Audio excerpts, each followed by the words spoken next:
Сегодня разбираю отчет по сну молодого человека. Ему всего 33 года. У него есть лишний вес, храп и, соответственно, есть проблемы со сном. В итоге, что мы видим? У него совершенно отсутствует фаза глубокого сна. Видите, все по нулям.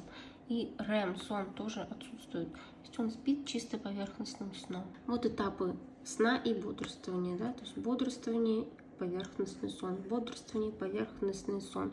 И так на протяжении всей ночи. Здесь мы видим храп. Храпит человек вообще во всех положениях тела. Индекс апноэ сна 113 в час. Всего остановок дыхания 402. За истинное время 3 часа. То есть за 3 часа всего 402 остановки дыхания.